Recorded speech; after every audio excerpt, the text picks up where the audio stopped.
Hello student. स्वागत है आप सभी का हमारे YouTube channel Hindi book study में। आज हम देखेंगे इस वीडियो में कक्षा 12वीं के हिंदी पाठ्य पुस्तक में दिए गए पाठ 6 की, जिसका नाम है घर और इसका प्रकार है निबंध। ये निबंध के रूप में दिया हुआ है। तो देखते हैं इस घर निबंध में पाठ में क्या बोला गया है। वीडियो की शुरुआत करें उससे पहले हम देख लेते हैं आज का सुविचार। खुद पर विश्वास भरोसा होना ही सबसे बड़ी जीत है। ये सुविचार देखने में भले ही छोटा हो, लेकिन इसका मतलब बहुत बड़ा है। ये हमेशा याद रखना अपनी लाइफ में। खुद पर भरोसा और विश्वास होगा तो डेफिनेटली आपकी जीत होगी। अब शुरुआत करते हैं हम घर निबंध की। ये जो घर और निबंध है, ये घर जो निबंध का शीर्षक है, इसके लेखक है भोला भाई पटेल। उनका जन्म सन 1934 में हुआ था। उनका जन्म स्थान है महसाणा के सोजा गांव में था उनका जन्म स्थान। उनका निधन हुआ था 2012 में। तो देखते हैं घर निबंध में क्या बोला गया है।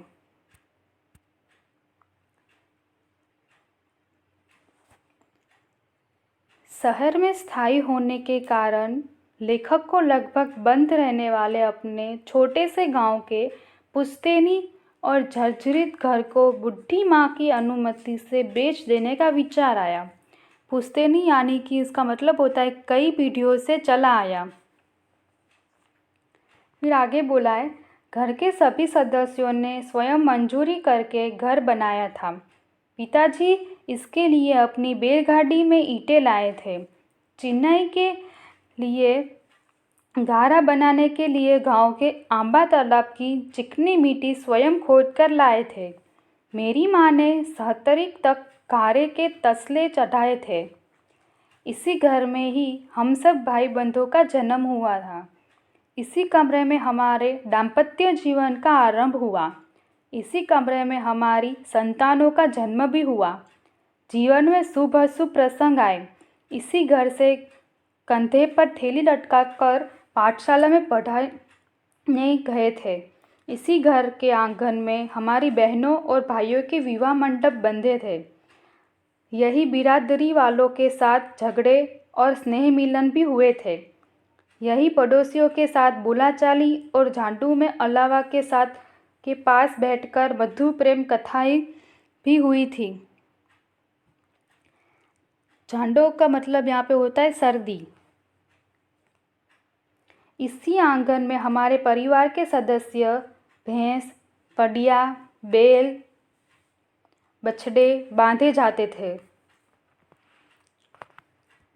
इसी घर के दालन में मेरी दादी, दादा और पिता की मृत्यु के समय गोबर से लिपकर इस पर इन्हें सुलहा कर पूजाएं हुई थी।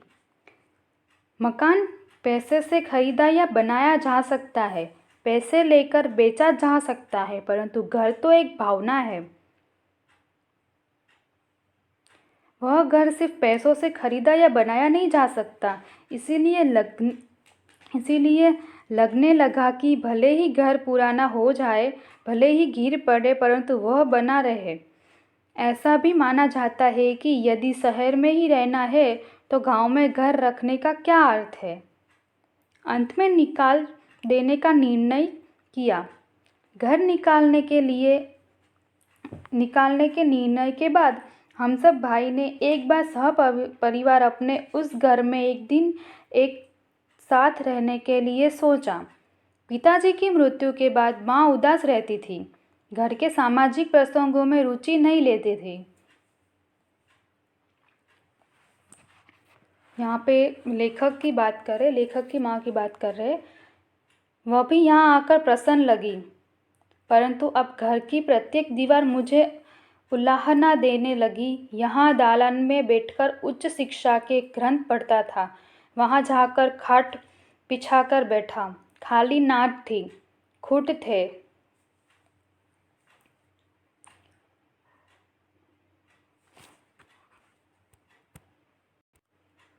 परंतु ढोर नहीं थे। आंगन देखा, खपरेल देखा। यहाँ तोरण के बीच मेरी बहनें विवाह मंडप में बैठी थी। यदि दादी दादा और पिताजी के अर्थियों बंधी थी। घर के अंदर का बंद जर्जरित कमरा पहले मिट्टी की कोठियाँ और पिटारों से भरा रहता था। कोने में दही बिलोने का बड़ा मटका और खुट्टी पर बड़ी रही लटकी है। मैं और मेरी संतान यहाँ जन्मे थे। बीच के खंड में यहाँ हम खाना खाते थे। वहाँ से मैं दालान में आया।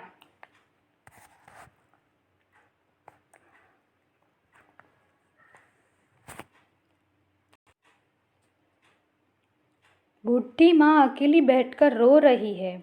माँ को कम दिखाई देता है, कम सुनाई देता है। अधिक दिन अब नहीं निकाल सकेगी ऐसा लगता है। पास जाकर पूछा, यह क्या? तू क्यों रो रही है माँ? और वह जोर से रो पड़ी। यह घर, बस इतना ही। वह आंसू और हिचकिचा के बीच उसने कहा, हिचकियों के साथ उन्होंने बोला, यह घर मैं जी रही हूँ, तब तक मत निकालो। ऐसा लेखक की माँ ने बोला, मैं अब कुछ दिन की ही मेहमान हूँ, फिर तुम लोग जो चाहो। माँ को रोता देखकर मुझे दुख तो हुआ, परंतु आनंद विशेष हुआ। लगा कि उसका हृदय अभी जीवंत है। उसे अभी जगत में जीवन में रुचि है। घर के प्रति उसका गहरा राग है। माँ ने कहा, मैंने इस घर की छतीर तक ईंटें चढ़ाई है। तुम्हारे पिता ने कितनी उमंगों से बांधा है। इसलिए मेरे जाने के बाद भगवान करे कि तुम लोग महल बनाओ, परंतु यह घर तो एक्सक्लेमेटरी मार्क। तो इसी के साथ निबंध का एंड होता है। अब हम देखते हैं इस निबंध का एंड तो हुआ है, लेकिन आखिरी की 3 लाइन बहुत इम्पोर्टेंट है। तो 3 लाइन में बोल रहे हैं आखिरी की, छोटा भाई समय की नज़ाकत समझ गया। उसने मकान खरीदने वाले से कहा, भाई कुछ समय रुक जाओ, यह घर देंगे तब तुमको ही देंगे। मैंने देखा कि हम सबकी छाती पर से एक पत्थर सा हट गया था। बरसात के बाद खुले आकाश जैसा माँ का मुंह देखकर मानो जर्जरित घर भी हंस रहा था। अदुष्ट गृह देवता की प्रसन्नता का स्पर्श सभी को हुआ था। तो ये थी इस निबंध की आखिरी लाइन। अब हम देखेंगे इसके स्वाध्याय में क्या पूछा गया है।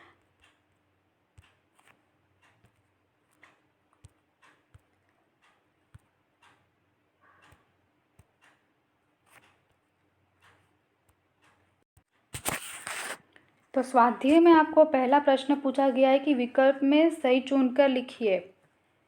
तो मैंने यहाँ पे उत्तर दिए रखे हैं। क्वेश्चन आप अपनी पाठ्य पुस्तक में से देख लेना। तो फर्स्ट विकल्प है, लेखक ने अपना कैसा घर बेचने का विचार किया। तो इसका उत्तर है पुश्तैनी, जो कई वीडियो से चला आया हो वैसा घर। दूसरा है, बंद रहने के कारण पुराना घर कैसा होता जा रहा था। इसका उत्तर है जर्जरित। तीसरा है, लेखक के पिताजी घर बनाने के लिए कहाँ से चिकनी मिट्टी लाते थे। इसका उत्तर है आंबा तालाब। चौथा है, लेखक की माँ क्यों रोने लगी। इसका उत्तर है घर बेचने के कारण। नेक्स्ट आपको पूछे गए हैं एक एक वाक्य में उत्तर लिखिए। तो मैंने यहाँ पे इसके उत्तर लिखे हैं। क्वेश्चन आप अपनी बुक में से देख लेना। तो यहाँ पे आपको पहला क्वेश्चन पूछा गया है, गांव का पुश्तैनी घर बंद क्यों रहता था। तो इसका उत्तर है, शहर में स्थायी होने से गांव का पुश्तैनी घर बंद रहता था। दूसरा क्वेश्चन है, लेखक ने किसी की अनुमति लेकर घर बेचने का विचार पक्का किया? इसका उत्तर है लेखक ने बुढ़ी माँ की अनुमति लेकर घर बेचने का विचार पक्का किया। तीसरा क्वेश्चन पूछा है लेखक के पिता ने यह घर कैसे बनाया था? इसका उत्तर है लेखक के पिता ने अपनी बैलगाड़ी में ईंटें लाकर और गारा बनाने के लिए आंबा तालाब की चिकनी मिट्टी लाकर स्वयं मजदूरी करके बनाया था। चौथा क्वेश्चन पूछा गया है लेखक के सब भाइयों ने एक बार सहपरिवार उस घर में साथ रहने को क्यों सोचा? इसका उत्तर है लेखक के सब भाइयों ने एक बार सहपरिवार उस घर में साथ रहने का सोचा क्योंकि हमेशा के लिए निकाल देना है तो एक बार उस घर में सब एक साथ रह लें। आखिरी क्वेश्चन पूछा गया है लेखक के छोटे भाई ने मकान खरीदने वाले को क्या कहा? इसका उत्तर है लेखक के छोटे भाई ने मकान खरीदने वाले से कहा कि भाई कुछ समय रुक जाओ, यह घर देंगे तब तुमको ही देंगे।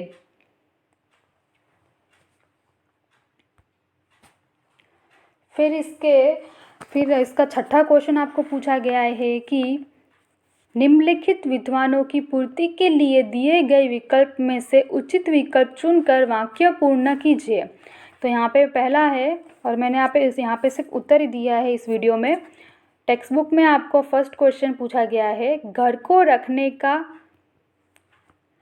कोई आकर्षण नहीं था क्योंकि, तो इसके साथ ये लाइन जुड़ेगी। इसका उत्तर होगा घर बंद रहने के कारण जर्जरित होता जा रहा था। यहाँ पे जर्जरित का मतलब होता है गिरने की हालत में हो। दूसरा क्वेश्चन है लेखक के छोटे भाई ने खरीदने वाले से क्या कहा? तो इसका लाइन पूर्ति में इसका उत्तर होता है यह घर देंगे तब तुमको ही देंगे। तीसरा पूछा है माँ ने रोते हुए कहा कि, ये इसके लाइन पूर्ति में इसके आगे आएगी सेंटेंस, वो है यह घर मैं जी रही हूँ तब तक मत निकालो। यहाँ पे आपको तीसरा प्रश्न दे रखा है निम्नलिखित प्रश्नों के उत्तर 2-3 वाक्य में लिखिए। तो मैं आपको इस बारे में चर्चा करूँगी, मैं आपको बताऊँगी कि इसका उत्तर क्या होता है। यहाँ पे आपको जो 2-3 वाक्यों में उत्तर लिखिए वो पूछा है, उसका पहला क्वेश्चन है लेखक ने पुराना घर बेच देने का विचार क्यों किया? इसके उत्तर में आएगा लेखक का घर पुराना और जर्जरित हो गया था। चौमासे में पानी अंदर आता था, दीवार में दरारें पड़ गई थी। सब शहर स्थायी होने के कारण लेखक ने पुराना घर बेच देने का विचार किया। दूसरा क्वेश्चन पूछा गया है लेखक का पुराना घर कैसे बनाया गया था? तो इसके उत्तर में आएगा घर के सभी सदस्यों ने स्वयं मजदूरी करके घर बनाया था। पिताजी इसके लिए अपनी बैलगाड़ी में ईंटें लाए थे। चिनाई के लिए, गारा बनाने के लिए गांव के आंबा तालाब की चिकनी मिट्टी स्वयं खोद कर लाए थे। मेरी माँ ने 77 तक गारे के तसले चढ़ाए थे। तीसरा यहाँ पे आपको पूछा गया है लेखक को क्यों लगा कि माँ का हृदय अभी जीवंत है? इसके उत्तर में आएगा माँ घर बेचने से इनकार करती थी और रोती थी। माँ को रोता देखकर लेखक को दुख तो हुआ परंतु आनंद विशेष हुआ। लगा कि उसका हृदय अभी जीवंत है, उससे अभी जगत में, जीवन में रुचि है, घर के प्रति उनका गहरा राग है। तो ये तीसरे का उत्तर था। अब देखते हैं चौथे क्वेश्चन के उत्तर में क्या आएगा। तो चौथा क्वेश्चन पूछा है घर न बेचने के निर्णय के बाद लेखक को कैसा एहसास हुआ? इसके उत्तर में आएगा घर न बेचने के निर्णय के बाद लेखक को एहसास हुआ कि हम सबकी छाती पर एक पत्थर सा हट गया। बरसात के बाद खुले आकाश जैसे माँ का मुंह देखकर मानो जर्जरित घर भी हंस रहा था। अदृष्ट गृह देवता की प्रसन्नता का स्पर्श सभी को हुआ था। अभी आपको नेक्स्ट 4th क्वेश्चन में पूछा गया है, मतलब कि जो आप निम्नलिखित प्रश्नों के उत्तर 5-6 वाक्य में दीजिए। इसका पहला क्वेश्चन है, लेखक के पुराने घर के साथ परिवार को क्या संबंध था? लेखक के पुराने घर के साथ परिवार का क्या संबंध था? इसके उत्तर में आएगा, ये थोड़ा बड़ा है और आपको लिखना भी, अगर एग्ज़ाम में पूछे 5-6 वाक्य में लिखो तो बड़ा ही थोड़ा लिखना, तभी आपको पेपर चेक करने वाले मार्क्स देंगे। इसके उत्तर में आएगा, पुराने घर के साथ लेखक के परिवार का गहरा संबंध था।